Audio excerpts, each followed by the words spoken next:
No? Very good morning. Good morning. My name is Elisabeth Werner. I'm a director for land transport in DG Move, and I would like to welcome you for our session on Safe Journey, where we should be discussing safety.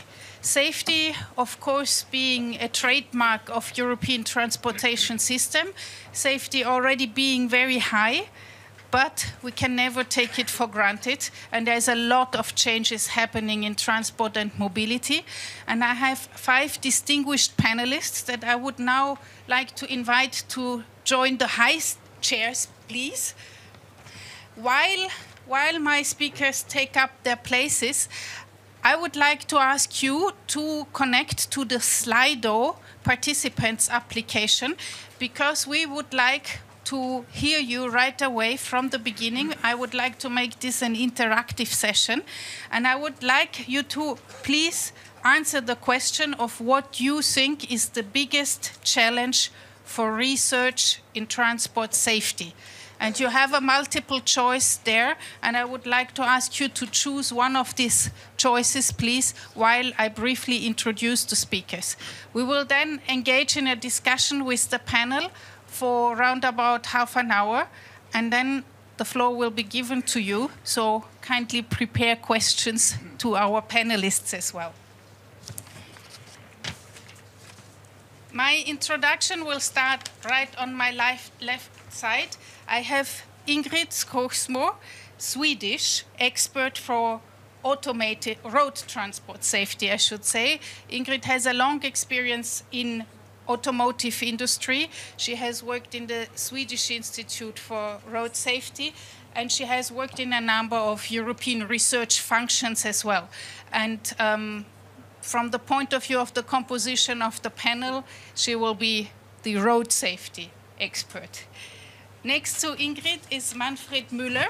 He will be here for the aviation industry, I would say. He also has a very long experience, I think almost 40 years if I count it well. Aviation safety practitioner, but also in research, also in academia, accident investigation, risk management questions, and a lot more.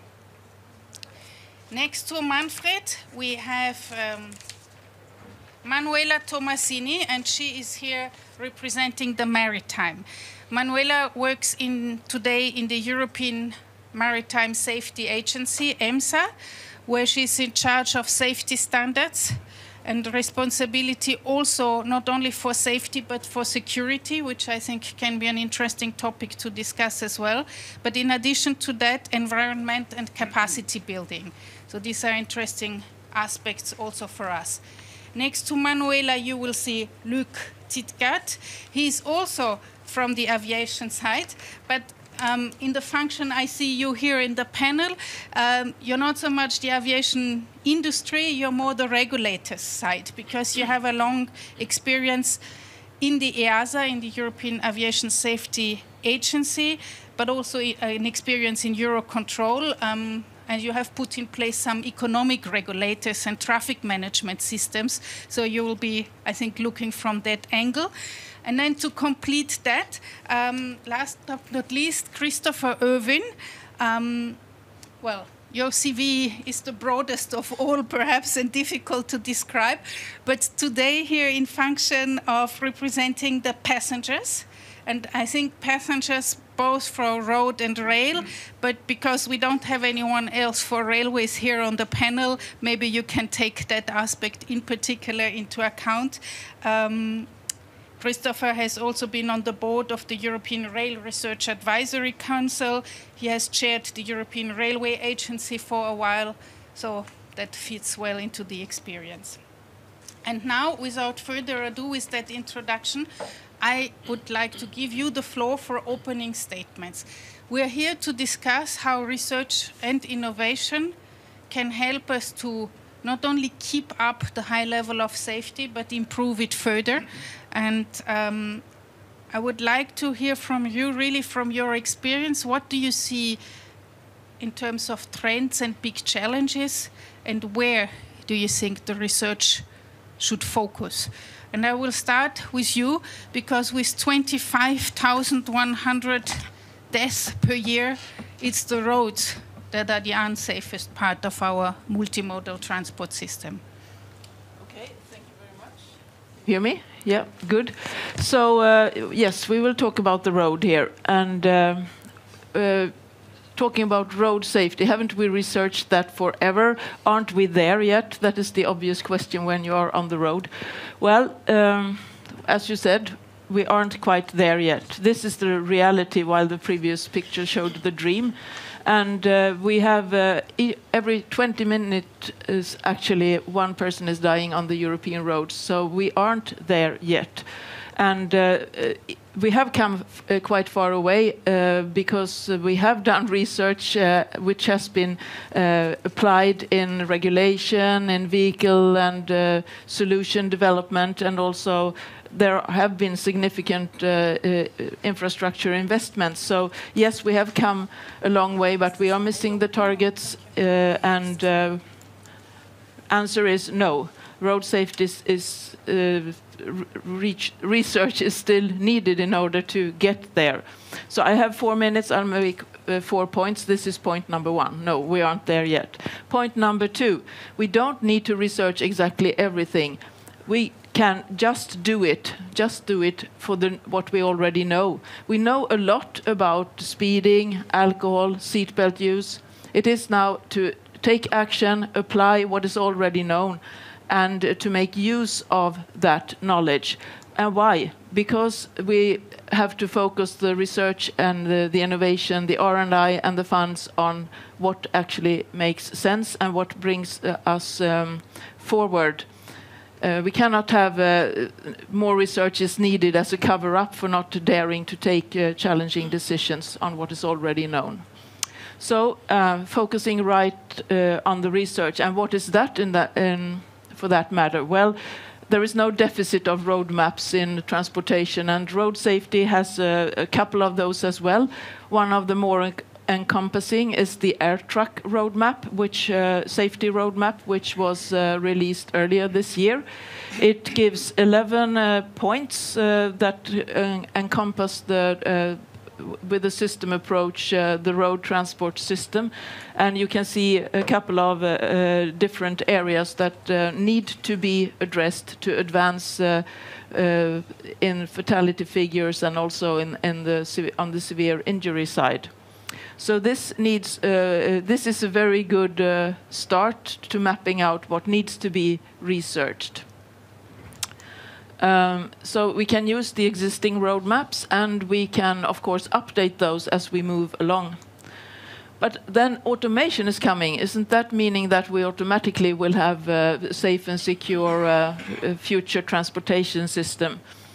Well, it seems at times when automation, AI, CCAM, whatever the buzzword is, when we discuss those as being some kind of transition state to an all-automatic future, that by that we will just automatically get safe and secure. And sometimes even in research topics, you see, well, the expected impact is a safe and secure transportation system, without having any actions that will support this. So just adding automation will not make it safe and secure. We need to make it that way, to know what we're doing and to research the basics. But there is another thing also. This is a transformation. There are other transformations in society. Electrical trottinettes, for example, these scooters that are lying all over several cities in Europe when they are abandoned. That is also a trend. That is truly a disruptor. Instead of just having damage control and the research to make it not worse, we have to see how can we use transformation in the favor of road safety to work for us. What is needed? Which automation will actually help us get to the road safety targets? Can we use the trottinettes to nudge people into a more safer behavior if they accept to be geo-fenced at 6 kilometers an hour in the pedestrian area? Can maybe create some sense of speed. So we can let the trends work in favor of road safety. So in summary, this is the laundry list. This is what we need to do. And if we do this, well, I think we have good chances to say, aren't we there yet? yes, we are, and we are on the safe journey. Thanks. Thank you.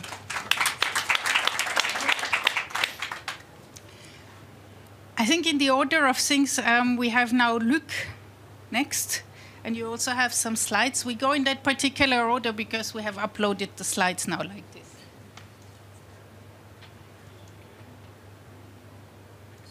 Yes, your option.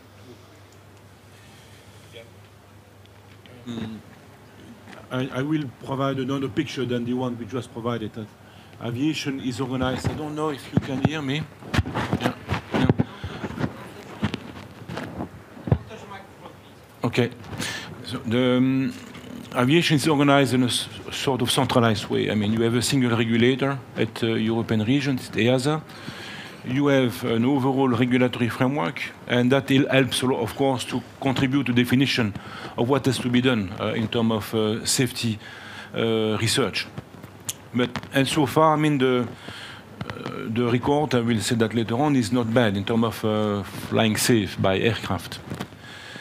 What we see today as the new elements to be taken into account is the new safety threats or new entrants in the air transport. And here you have, for example, the urban mobility. You must have seen that it's coming as a solution to alleviate the capacity problems. At the same time, it has to be processed as a new element to be integrated in the air transport system, which was not foreseen at the beginning. We spoke about autonomous cars, but I mean, we have, and we see also now drones flying all over the place. And you have seen sometimes it's giving some impacts on air transport. What happened a while ago in Heathrow, the disruption of operations at the airport. They had to close the airport for a few days. This is done for safety reasons. So why it has took place like that? Because there's been no anticipation of how to deal with this new safety threat, if you want, which was not encompassed in the design of the air transport system. So that's something we need to integrate as well. And there is, of course, I mean, a new element which must take into account the obligation of the transport sector, and of course aviation as well, is to go for decarbonization. And that is an unknown to us when the air transport infrastructure, when aviation industries organize itself. It is not seen yet as sufficient, and we have to see how that could impact the way we have defined the safety conditions, the way to fly, the way to train pilots, the way to operate aircraft. So we'll have to reanalyze the way air transport has been defined and regulated so far. And the main point here is that changing technology is taking a lot of time, and that must be anticipated. And it's where the way to design research is important. We can probably not anymore deal with research in aeronautics as we did so far, for example, through Clean Sky or through CESAR, or the classical safety research. We will have to anticipate and to change gear, and probably to go for disruptive solution. An element for the challenge for air safety is traffic doubling. It's not only for air transport, of course. You see that also for maritime or road. But this is, of course, for the air capacity, really a challenge to absorb the new airlines coming, new demand from passengers, and the record is good. And as Elizabeth was saying, we should not take that as granted. We have to see how we can absorb the traffic, still maintaining this good record we have in air transport, which is probably characterizing air transport as a safe way of transport today. And we want to keep at that level. And how we do that? We can only do that by involving all stakeholders at the same time. We cannot deal with air traffic management in isolation from the way, I mean, we have to see how operation of the airlines are done, and how ground handlers will have to deal with new type of material on the ground. There are plenty of elements we need to integrate in this new demand for air transport, and airlines want to have a turnaround much quicker than today, and that must be seen also as something as regulator. We have to look at how industry wants to evolve and how we want to define the rules of the games. Also, I mean, we were speaking about autonomous solutions. We see more and more the autonomous way of flying and the autonomy, and also the introduction of artificial intelligence and a way to reduce the risk, since the human factor is seen as a vulnerability of the system when we have to deal with a lot of traffic growth.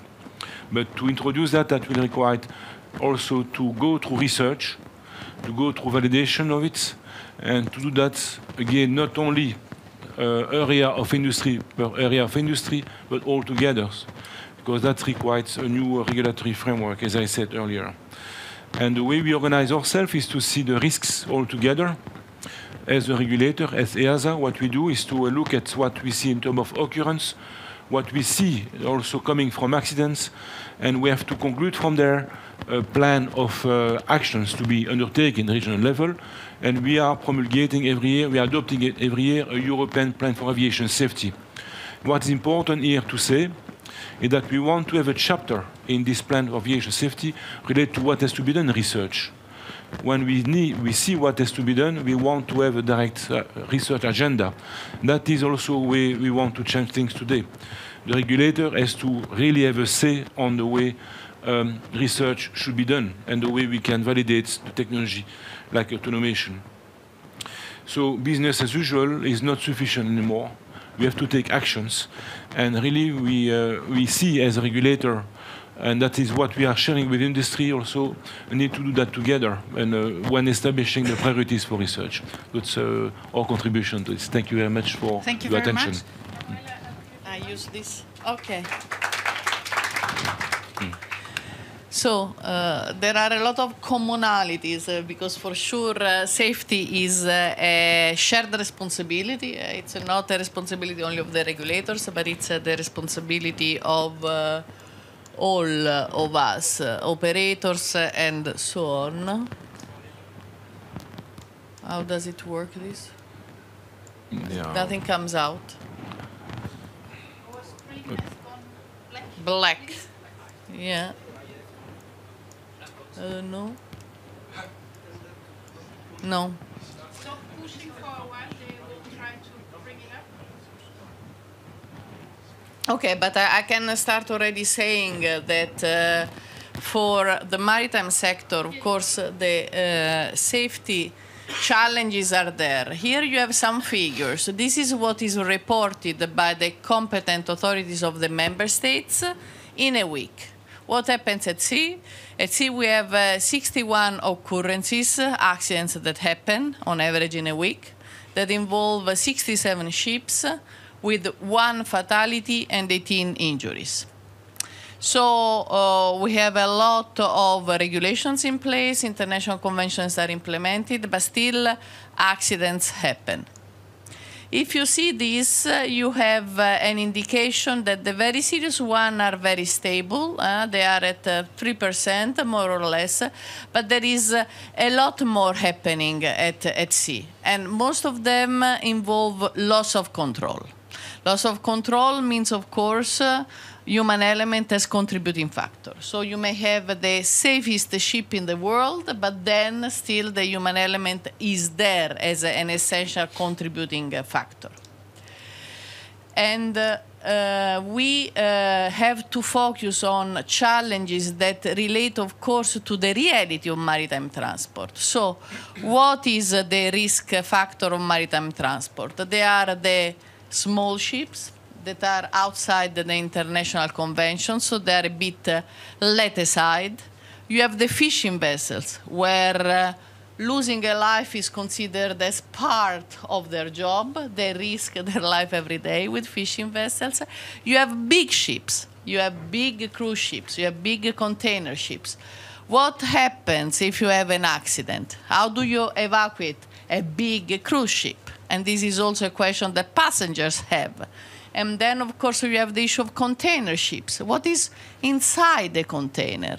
Most of the time, you don't know what is inside the container. And this can affect the safety of your ship. And then you have all the new technologies. You have the impact of green shipping on safety. There is the use of alternative fuels. But what does it mean to have a ship fueled with the LNG? What is the impact on safety of having this kind of fuels on board? And then you have the autonomous ships. The autonomous ships already exist today because there are a lot of autonomous processes on board. You have different level of autonomy, but research is heading towards the remote-controlled ship. And you know the sea is very different from air, where you have a full traffic control. In the sea, you can always have different kind of ships that you are not aware of. So you need also to improve the monitoring of the sea and maybe learn from aviation. And these are all issues that could be handled through research and innovation. Then one of the biggest causes of accidents are fires on board. It's one of the biggest issues, and this is something should be also focused in the research. What is important is that research should not be seen in isolation as a target itself, do research. No, research is to feed what is the reality of transport, is to feed better regulation, is to feed better implementation, is to learn from what is done in the field and then also spread best practices. So research not as the final aim, but research as a tool to really improve safety. Thank you.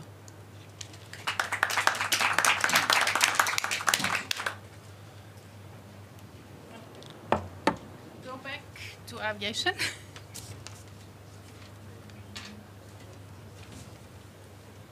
Is it working already, or It's still black, but they working? will make sure it miraculously came up for Manuela. It will come for you as well. So I think I can start without slides. So safety is paramount. It's the most important aspect of the aviation world. And we see certain threats, and we have to come up with ideas how we can mitigate these threats. And threat mitigation should be evidence-based, and this would be the optimum way. However, what we see, system inertia. Not all threats are handled in a way we are happy with. To give you one example, if you fly into Hamburg or Nuremberg, an airliner has to pass an airspace where he's not protected against VFR traffic. Just a few weeks ago, an airliner almost collided with a glider. He missed him by 50 meters because this part of the approach is not protected. Another example, research done in the simulator showed that if you fuel according to EASA minimum requirements and you end up having a complex malfunction on short final, you are running out of time. So we have to adopt the fueling policies. Or if you think about the Boeing 737 MAX, it was clear from the beginning that this MCAS system, helping the pilot to keep control, was built without redundancy. The system was not documented in the handbooks, and pilots were not trained what to do if the system fails. This was accepted, and evidence was not taken into account. And now we see an event like the second crash of an Boeing 737 MAX 8, and now what we can see is an overreaction of the system. The Boeing 737 is grounded now since more than 6 months, which is not necessary. Just connect two sensors for the MCAS system and train the pilots how they should react if the system fails. Or another example, after Sullenberger ditched on the Hudson River, there is a legal requirement that life vests are handed to the parents before the flight departs, which irritates our passengers but doesn't help a thing. Or a final example, Munich airport was evacuated a few weeks ago because one passenger used an emergency exit, being unaware of it. And now the airport was closed down.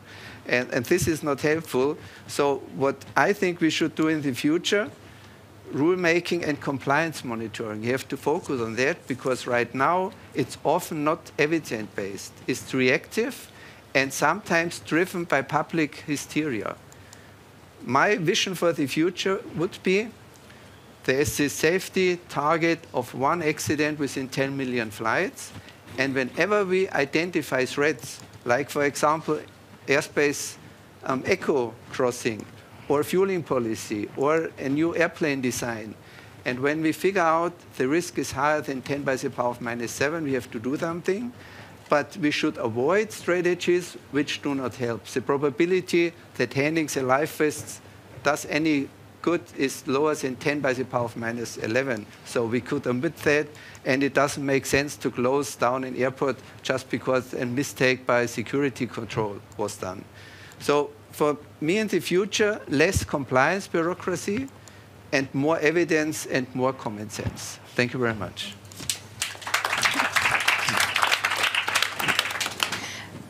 I would quickly take the opportunity between two speakers to say that only 8 of you have used the Slido for the time being, resulting in a very serious tie and no conclusive result. So if as an audience you want to influence the discussion of the panelists here, please, it's still open. Express your opinion of what is the biggest upcoming challenges. Sorry?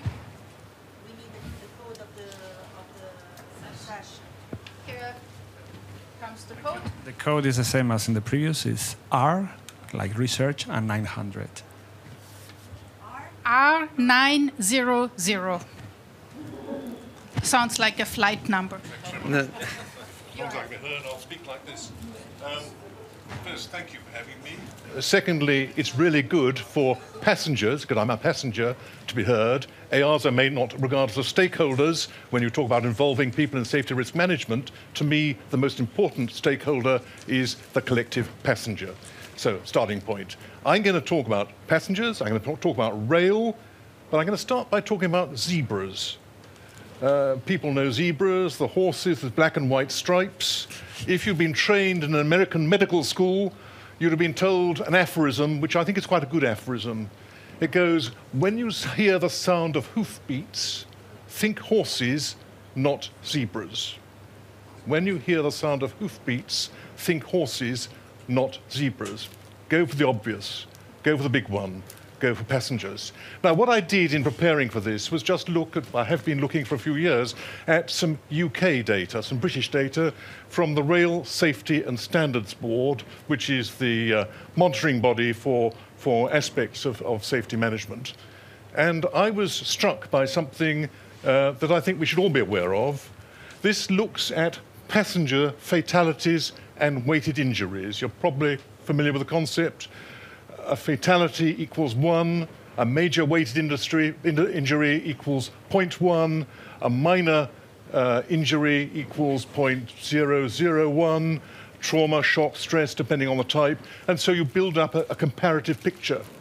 When you look at this picture, if the slide is up, yep, you'll see that slips, trips, and falls account for almost 50% of passenger fatalities and weighted injuries on Britain's currently very safe railways. Now, I think that's an extraordinary figure.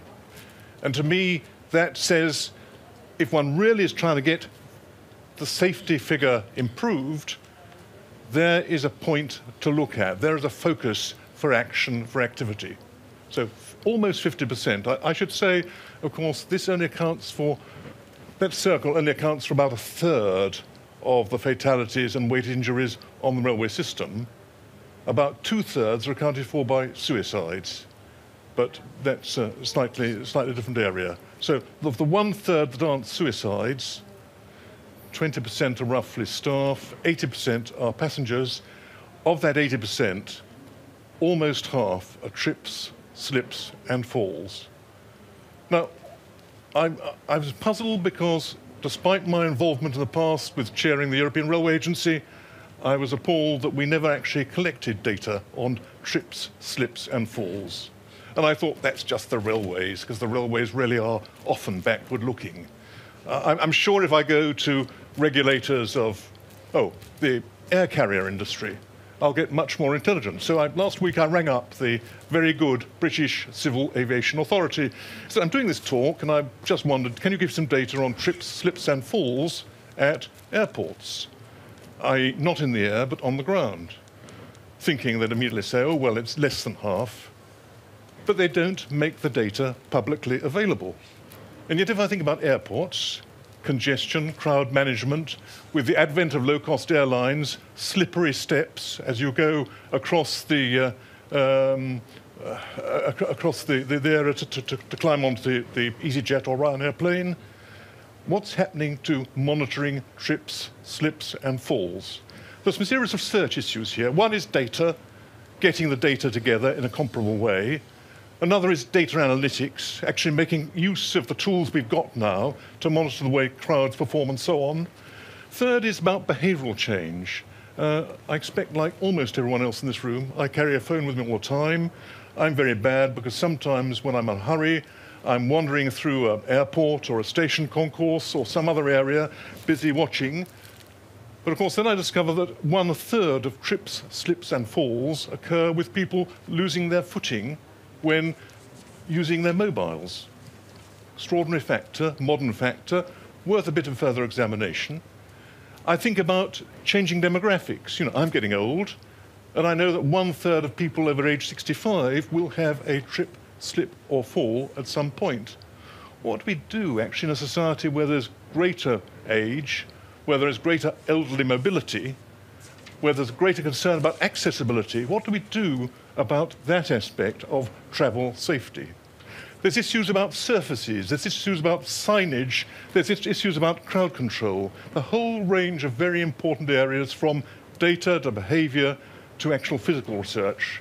And my argument, I think, very strongly would be that if we're going to make sense of the Commission's claim to identify the 5 key objectives, including health and well-being, or health and a fair Europe, a fair and healthy Europe, you know, that is one area where trips, slips and falls might make a really positive contribution to safety research. Can I just add one very general comment, though? And I will probably get thrown out for saying this. Clearly, 21,500 road casualties in Europe every year is a tragedy, and an unacceptable tragedy. But until we accept that more than 400,000 people each year have a premature end because of the impact of particulates derived mainly from internal combustion engines, until we get proportionate about that, are we in danger again of zebras rather than horses? Thank you very much.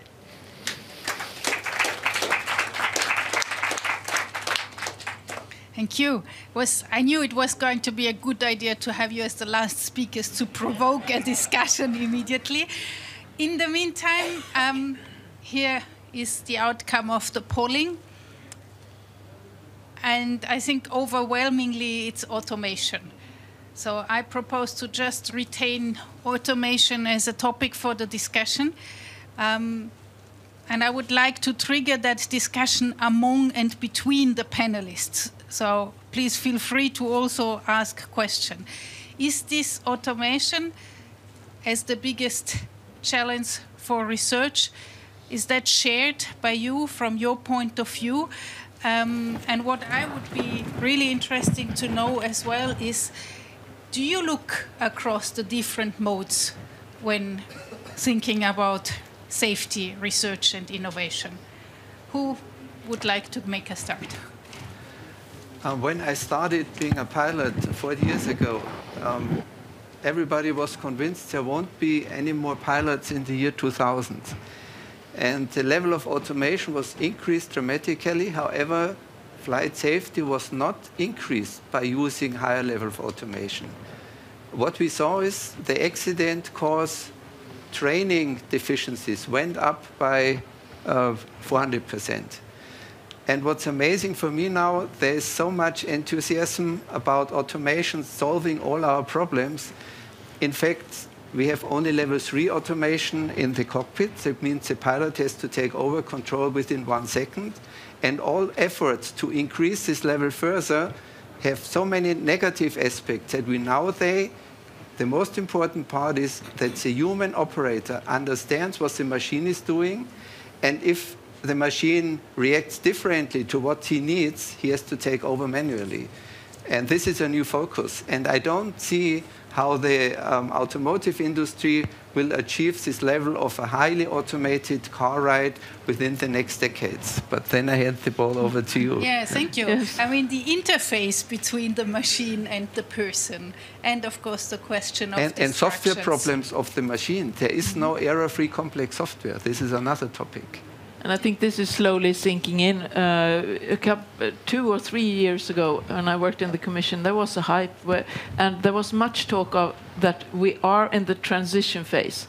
Question is transition to what? At that time, it seemed to be level 5, which is full automation. You can go anywhere. You don't need a steering wheel. I think that has sunken in, that it is much more complex. There is a huge R&I project going on, Horizon 2020, L3 pilot, which works with level 3. And just implementing this makes us understand how difficult it is. I'm implementing one of these shuttles in Linköping in Sweden. It's a little shuttle bus. It's going 2 kilometers. You can't understand how complex this is, and this is sort of a proven technology. So I think it is clear that it is not as easy as we thought. And I thought also that it is interesting what you say, that automation is taking over. And we will eliminate the human factor or the human errors. Yeah, there are lots of human errors, and especially in road traffic. Figures vary between causing 90 to 97% of all the accidents. But what we don't calculate or normally speak about is everything we avoid. You know, we avoid a lot of critical situations as humans every day, and I think that to get that into the automation is very tricky.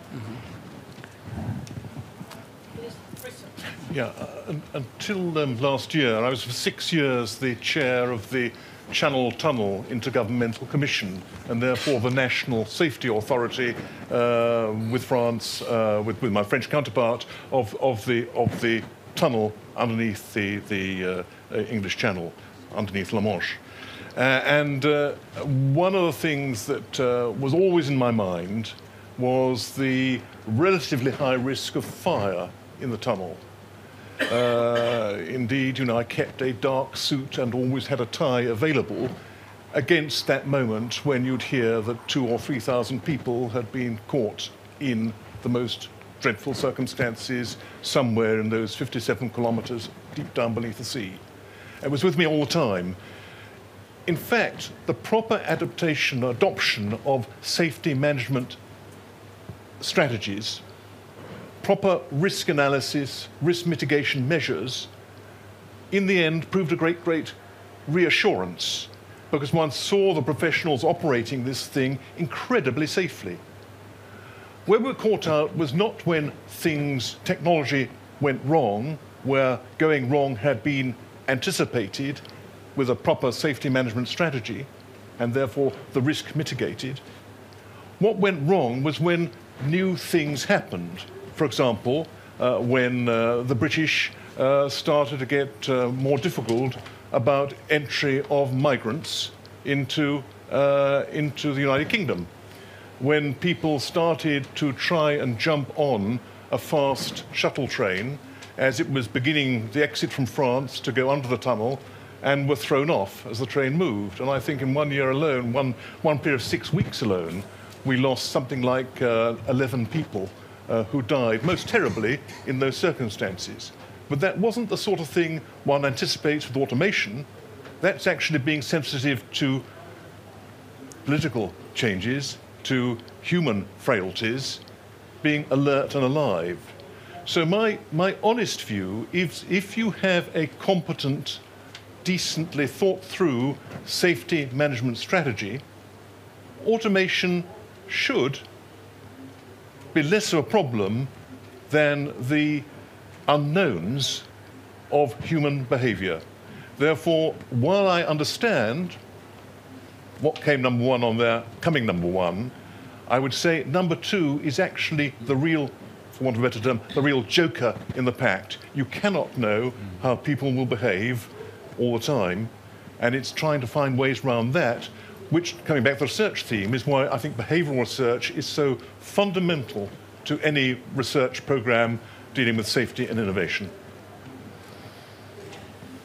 From the maritime perspective, I would say that what is very important is that we don't have only a technologically driven process, but there is also a need to be or a business case.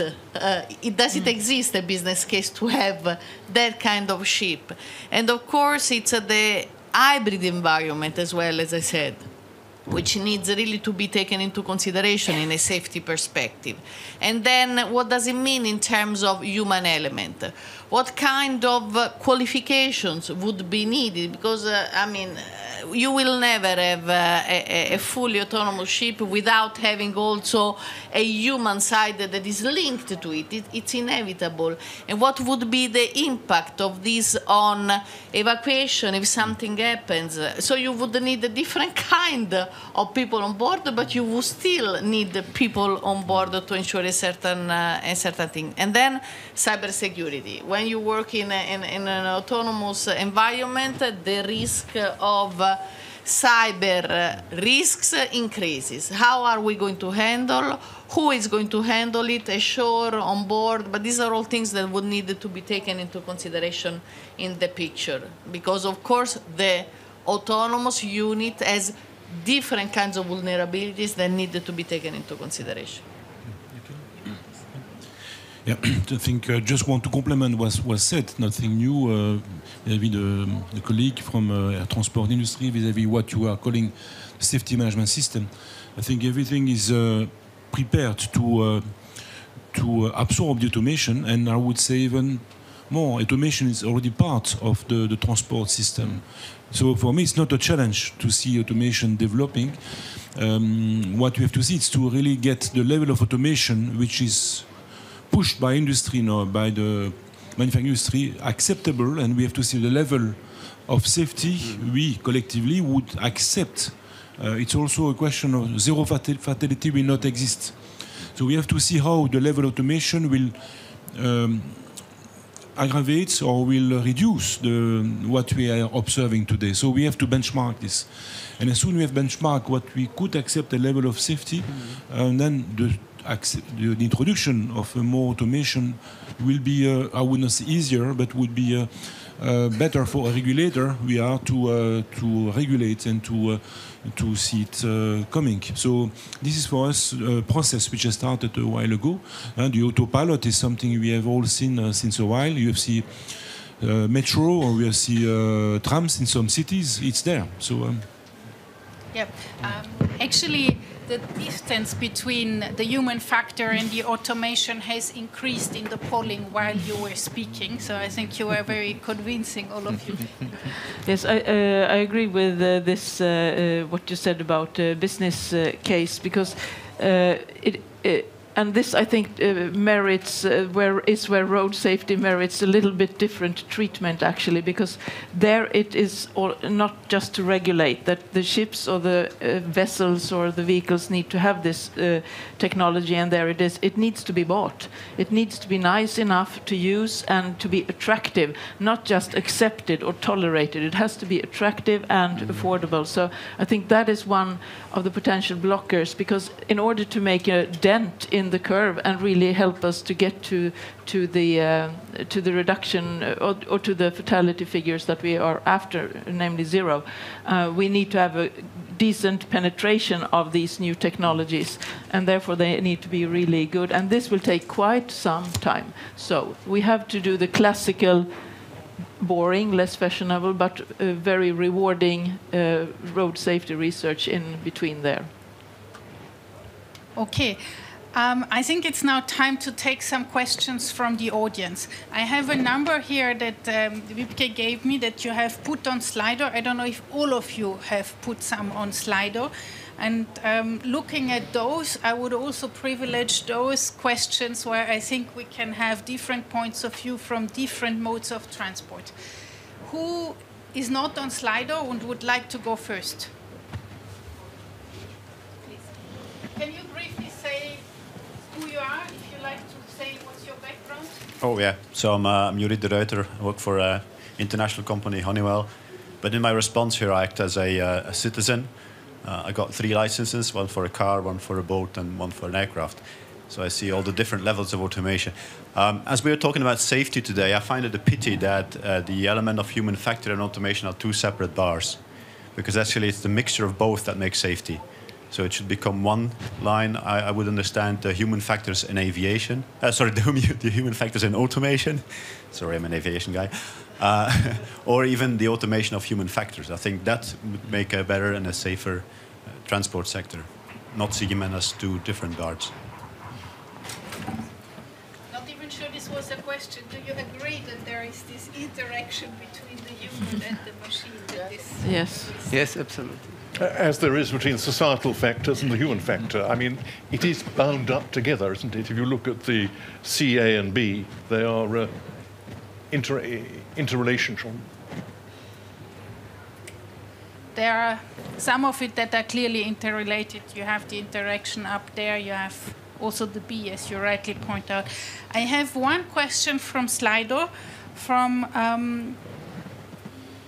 somebody called Fred. I don't know if Fred would like to ask the question in the microphone, or I would read it out. Fred has a horizontal question to you, and it is it possible to regulate for safety by design if it's implemented after the event? And I find that question particularly interesting because of what several of you have said, in the sense that measures are being introduced retroactively. And are we really looking at the big things, or rather than reacting sort of ad hoc on some incidents? And how can this research then anticipate or prevent accidents? Who would like to share some thoughts? We do research, and basically we have to think about concepts. Where might risks be? And I think there is no computer who can answer this question. We need human intuition to go to the right track. And what we are doing right now, or what society does, we think big data is the result. And big data mainly means if you're looking for this little needle in your big part of straw, it does not help if you put more straw into your farmhouse. You have to be smart to find out where are the risks. And I think this question is very smart, because we cannot anticipate all things that can go wrong. We need fallback strategies. And I liked your comment. In some incidents, automation can be a fallback for things that go wrong. And there are other incidents where the human abilities have to be the fallback for traps automation generates. But there is no simple solution for this. We have to be smart. We have to think into the future. And we still might think or forget things that might cause catastrophes later on. But in aviation, you have a very sophisticated system of incident reporting. And I think you're starting to use artificial intelligence also to make prediction based on this huge data. Is that something that other modes would be envisaging as well? And I'm combining this with a question from Enno on Slido, who says, how can we overcome the working in silos, transport mode by transport mode separately? What can we do to have more cross-fertilization exchanges, joint approaches, and solutions? Yeah, I think this cross-modal issue is something I think we are trying to push, particularly between I think EMSA and EASA. There are already some ingredients, and the cybersecurity is probably the one when we can share a lot of lessons learned, and we can also organize even jointly research. And this is the railway the same. I mean, if we are going for automation, and it was said earlier, we have to work together on what will be the level of requirements in terms of cyber protection we should put on the computers and the way the automation will be organized, but also on the training of the operators regarding cyber threats. So I think I completely agree with this cross-modal research we should be doing in order to get solutions which can be applicable, implemented for the benefit of the citizens and the passengers, which are effectively going from the boat to the plane and the car, it was said earlier. I think Christopher and then Ingrid, because I got signs from both of you. Can I say, I think that the air sector sets an example that other sectors have much to learn from, but I don't want to underrate the work that's also going on amongst rail safety experts, where predictive modelling is now taking off. No fault reporting is, no blame reporting is beginning to come in, and so on. But I think it really brings me to the core thing, which is the cultural point. That safety is about culture. One of the fascinating things about my Channel Tunnel job is that I saw two approaches to safety with one common safety set of acquis. There was one approach which took it very seriously in terms of establishing safety management strategies, safety management systems, doing the whole risk analysis, risk mitigation thing. There was another approach which was still inclined to say, well, we like rule books. We like to be able to tell people how to do things rather than make people aware of the cultural thing of thinking, what are the possibilities that something might not go as one wanted? And to me, until we achieve the sort of safety culture change that I think has been achieved, these are always famous last words, is being achieved in some European territories with extraordinary success. And it is amazing to me that Britain has gone from being about the worst major countries, the major country with about the worst safety performance, to now being the country with the best safety performance. And I think that is very much because of changing culture. Can I just take up one other one? Because I thought you might mention security, because I think safe journeys have a security element as well as a safety element. And if you just indulge me to try and make the case again for the passengers, on security, I've long argued that we have to be proportionate. If we're talking about fatalities and injuries, we should be mindful that every day, more than every day, someone dies at a level crossing in Europe.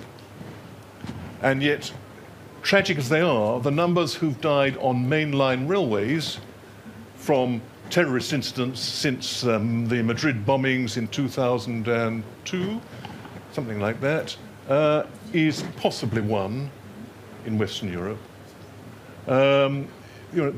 Being proportionate means saying, what are we after? And I would argue that thinking about security, one should never underestimate the contribution that passengers have to make as being eyes and ears available throughout the system, which, if the arms are opened to endorse them in a way I wish EASA would do, I think might make a valuable contribution to making sure the safety culture wasn't just experienced by the professionals, but also experienced by the users. A couple of comments. I have to comment on changing the safety culture. I think actually that may be close to as easy as getting to automation, full automation. It is not a quick fix, and I think it is important to work with safety culture, of course, but don't let that be the excuse for not doing other stuff that still needs a lot of attention. But I do agree, basically, that it is important. What I also think is cross-modal for all four transport means is actually setting up the framework. That is a bit boring, maybe, to say, but if we are going to leverage data collection, and with new technology, it is possible to monitor a lot of things and to have sensors that we can utilize to get information. And then we have the GDPR. So we have to figure out what type of data can we collect? How can we make use of it? How can we exchange it? And this is a huge question to sort out, how you exchange data in in the road sector, but also in between different actors. So I think these ways of reporting and how you how you make use of available means is very important. And then case by case, you can find things where we can work well together. Falls is huge in road safety. If you think of the entire journey from that you step out of your house, I think that is actually, you can even think if you fall in your house. But and we have studies in Sweden on walking to the bus stop, and what can you do? Well, you can work on soles and you can work on padding in your trousers and whatnot. And there are research projects for this as well. But it is interesting that you picked up on that, I think. Okay, I mean, we're practically at the end of the time. Allow me to try to at least do my subjective conclusions from what I take from the discussion. And I would really like to thank you very much for coming, for being here, and for replying to some of the questions, because you are experts, of course, in your area, but it's a rare occasion that we have you all together in a panel. So for me, that was very enriching. I've seen that we are all a bit trying to see how research can drive the policy and the regulation. And if it cannot drive it, then at the very least we need to be sure it's feeding into the policy making. And even that is sometimes not obvious because we are reacting rather than basing ourselves on science. I think there was also a broad agreement that the human factor and the automation is a careful balance to be found and an interplay. For sure, we cannot anticipate that automation automatically increases safety. It creates new types of challenges, this interaction. It can sometimes be a fallback, but not always. We have distraction and an increasing number of injuries related because people simply don't pay attention. Maybe also automation is giving them the belief that they can be less attentive than they would be. But there's a number of new developments. Some of them we can predict, and that was also back a bit to the polling. Some of them we cannot predict, so we also need to remain flexible and agile. The human factor remains absolutely central, and there is the notion, of course, of safety culture and safe system, but we would also continue to need to work on how to anticipate behavioral changes. Some new technology coming as well. What I found most interesting was the closing round here, so to say. What are the topics that we could look at in a cross-modal way? How can we effectively learn from each other across the modes? And frankly, listening to you, I think there are three. The first is the question of cyber, which very much affects all the modes in the same way in transport. The second is the influence of the safety culture, which obviously applies a bit differently to large organized, centralized systems to very fragmented one that we have on the road. But the last one, I think, is perhaps feeding through all of this, and that is the question of the data analysis. How can we exploit the huge and ever-increasing data that is available while ensuring the protection of the data, but exchanging the data so that we can draw some lessons? And if even for these three areas only, I think it was worthwhile to have this panel. So thank you very much. Thank you so much.